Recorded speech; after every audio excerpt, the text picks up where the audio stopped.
Hello, MGTOW brothers. It's been about a week since this Elliot Rodger rampage broke, and I decided now to weigh in with my opinion. There's been a lot of discussion about who he was and why he did what he did. Was he a misogynist? Was he a feminist? Was he an anti-feminist? Was he a red pillar? True force loneliness? Was he a blue pillar gone wrong? Was he a simp? What was he? Let's go ahead and put the cards on the table.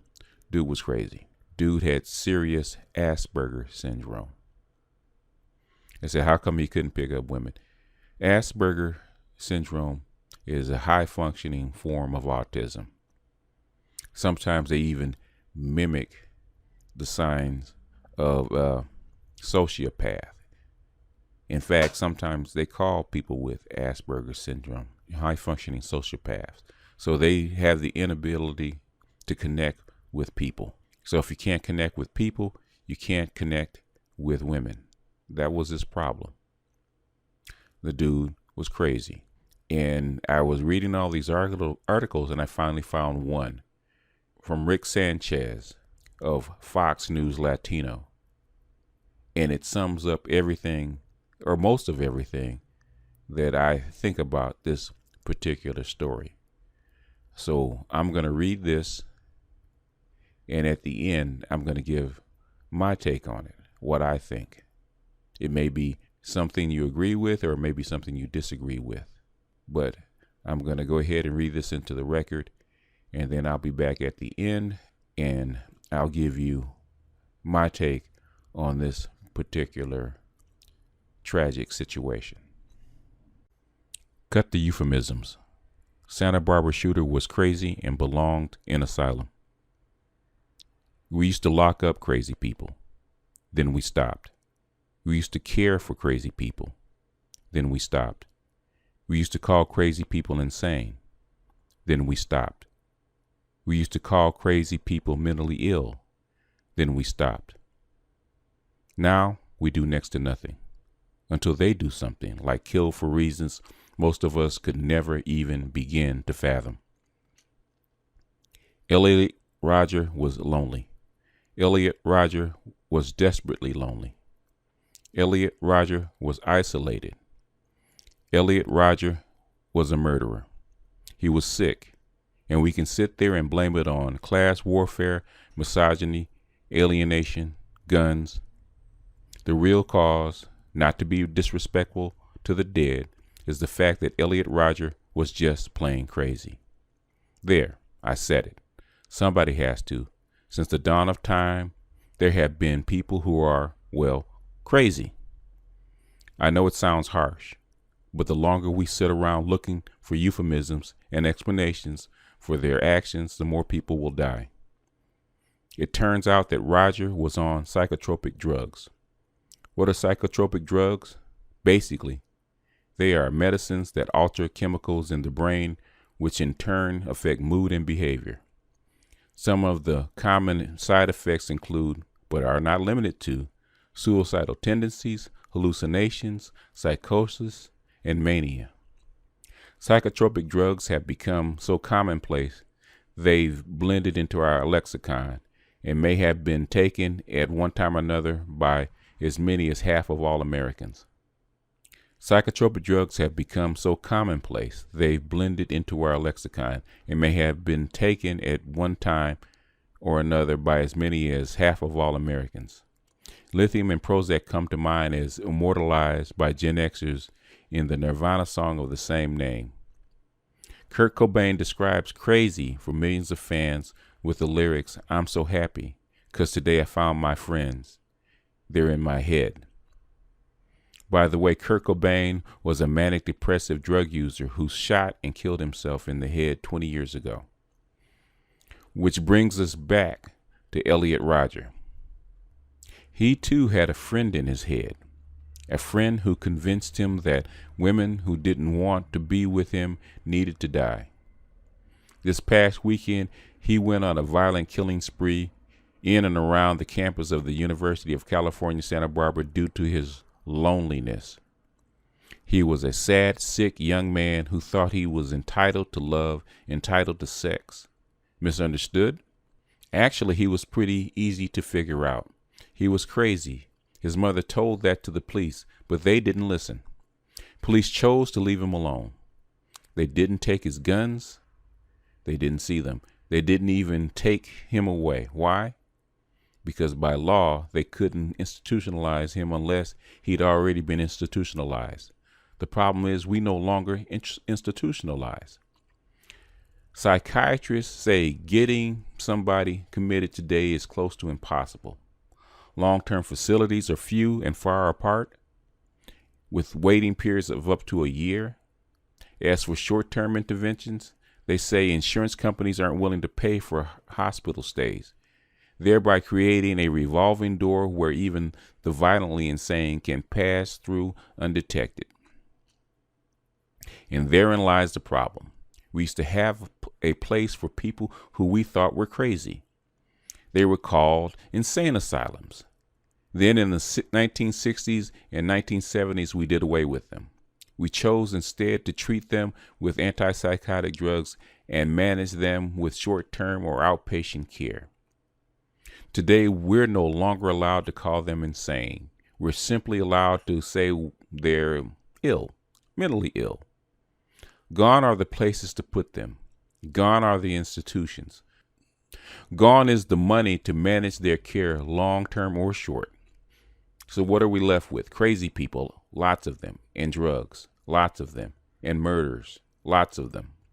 Is it unfair to suggest that all people who consume psychotropic drugs become violent criminals? Of course it is. So instead, let's consider this list of the most noteworthy violent offenders who were on psychotropic, beginning with the man who tried to kill a president. John Hinckley, 1981, attempted assassination of President Ronald Reagan. Also shot Press Secretary James Brady, Secret Service agent Timothy McCarthy, and policeman Thomas Delanthe. Drug Valium. Lori Dan, 1988, shot up a second-grade classroom in Winnetka, Illinois, killing 1 and wounding 6. Drugs, anafranil and lithium. Patrick Purdy conducted a schoolyard shooting rampage in Stockton, California, murdered 5 children and wounded 30. Drugs, amitriptyline and thorazine. Joseph T. Westbecker, 1989, shot 20 workers at Standard Gravure Corp. In Louisville, Kentucky, killing 9. Drug Prozac. Kurt Danish, 1996, shot his own father to death in 1996 without knowing what happened. Drug Prozac.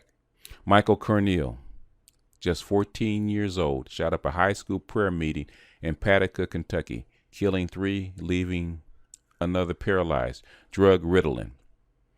Kip Kinkle, 15 years old, murdered his parents and went to school the next day where he killed 2 other classmates and wounded 22. Drugs Prozac and Ritalin.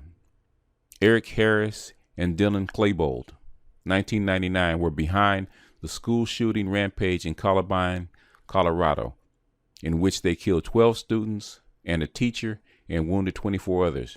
Drug Luvox.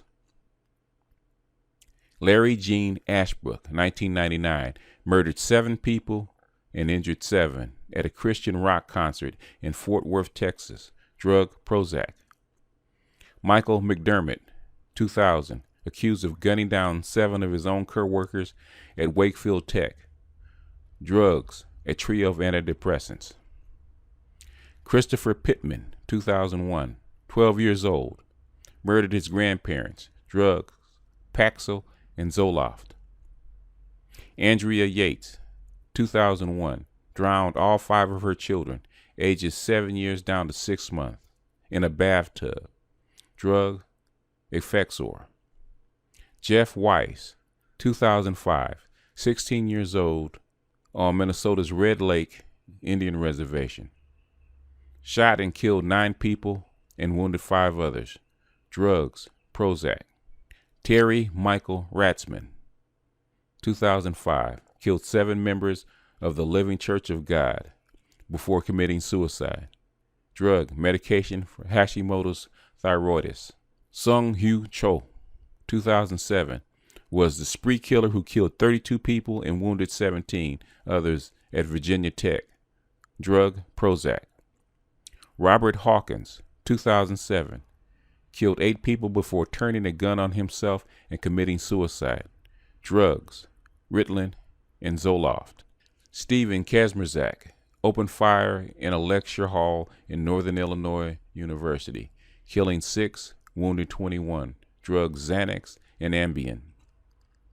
Robert Stewart killed 8 people in a shooting at Pine Lake Health and Rehab Nursing Home in Carthage. Drugs, Lexapro, Ambien, Benadryl, and Xanax. Jared Lawfer shot former Representative Gabby Giffords, Democrat, Arizona, at an event she was holding at a Safeway. Drug, medications for schizophrenia.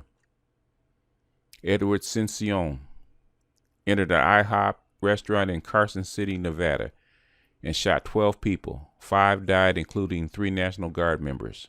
Drugs, he was taking an unknown drugs for mental issues. Scott Evan DeCarre entered a hair salon in Seal Beach, California, killed and fatally shot 6 women and 2 men. Drug, antipsychotics. Thomas T.J. Lane killed 3 students during a rampage at Chadron High School in Chadron, Ohio. 3 others were injured. Drugs, mix of prescription drugs with heroin. Ian Stawicki opened fire on a Cafe Racer Express in Seattle, killing 5 and himself after a citywide manhunt. Drugs, unknown medication for psychotic problems. James Holmes, dressed like the Joker, killed 12 people and wounded 58 during the midnight premiere of The Dark Knight Rises in Aurora, Colorado. Drugs, 4 prescription medications including Vicodin. He was said to be hooked on it. Andrew Engeldinger, 2012, shot 5 to death at Accent Signage Systems in Minneapolis, Minnesota. 3 others were wounded. Drugs, mirtazapine, trazodone, temazepam, and Wellbutrin. Adam Lanza, 2012, shot and killed 27 people, including 18 children, at Sandy Hook Elementary in Newton, Colorado. Drug, Fanap. There was a lot to digest, and so we find out that Elliot Rodger was indeed probably insane. You know, his mother and father raced to Santa Barbara, didn't get there in time to try to stop him from shooting all these people. They knew that he had gone off the deep end. That wasn't in doubt. But there's a take on this, not article, but this whole situation that people aren't recognizing. And who's to blame? Feminists. Why are they to blame? Is because the way they treat little boys, not necessarily men, but little boys, and how they raise them. You know, the model since the 1970s of what a child was supposed to act like was a little girl. And they totally excluded the needs of little boys. You know, they started cutting out, in high school, they started cutting out the manual arts, where boys actually built something and did something. Then they started cutting out physical education. And then they started cutting out recesses. And then they started cutting out the games that little boys like to play. And there was no room in the classroom to be a little boy. So they tried to shoehorn these little boys into the factory farms we called the classroom in schools. And when the little boy didn't conform to him being a little girl, which he wasn't, which he had no possibility of being, they tried to stuff his gullet with these drugs, with these psychotropic drugs, so that he would zone out and he could be controlled, and he would act more feminized, like a little girl, like their model of what they thought a little boy was. They thought little 5 and 6 year olds were dangerous because he may have liked a little girl and kissed her on the cheek. All of a sudden, he was a potential rapist, or he was a potential sex offender. That's why little boys, after the age of 10 years old, grades start to go down. That's why little boys start dropping out of high school, because that institution doesn't serve them anymore. They can't be little girls. They can't be cute little feminists. And they can't stand the way the drugs make them feel because it's not in their nature to act like that. So what happens? What do you think happens, America? This society creates these live hand grenades. These frustrated little boys who can't grow up to be men, forced to conform into a feminist ideal that their biology says they can't be. So to control these little hand grenades that you have in your schools, you put a pin in them, call these Ritalin or Prozac or all these other alphabet soup of psychotropic drugs, trying to control them. And then after they grow up, you continue to stick those pins in them so that they won't go off. So is it any wonder that every now and then a pin will drop out and that little hand grenade will go off and either hurt himself or hurt other people? You can't raise little boys and men against their nature. Little boys were not meant to be females. They weren't meant to be women. They weren't meant to be feminists. They are what they are. And we do ourselves and our country and our society a disservice by trying to make them into something that they're not.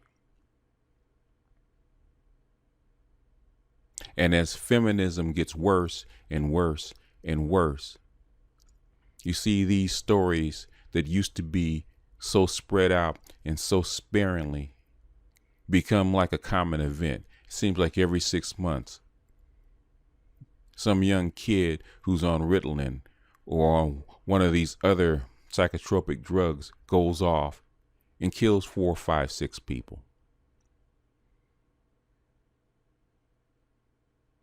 I'm reading today down in Orange County in Southern California, where another kid on Ritalin, probably on Ritalin or one of these other alphabet soups that he's been stuffed with since he's probably about 5 or 6 years old. He goes off and kills his family, mother, father, sister, and himself. Another hand grenade whose pin slipped and it blew up on our society. When are we going to wake up?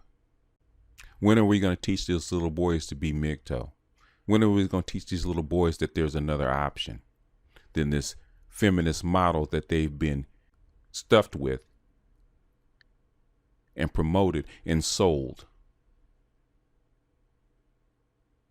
We can't afford any more of these little hand grenades. We're going to have to go in and defuse these bombs. We're going to have to show these kids that there's other options other than the little path with a little bit in your mouth where you're a mule for some woman, or that you're a live body for your country to go over someplace in some godforsaken land to kill some other guy who's been fed the same thing. It's about time that we diffuse all these little hand grenades, because it's not going to get any better. It's going to get worse. And what do women do? Instead of solving the problem, instead of doing what's necessary, they do what they always do. They blame it on men. Oh, he's a misogynist. Oh, he's an anti-feminist. Oh, he hated women. Tell these feminists, get off your sorry ass and do something for a change. That's all I got to say.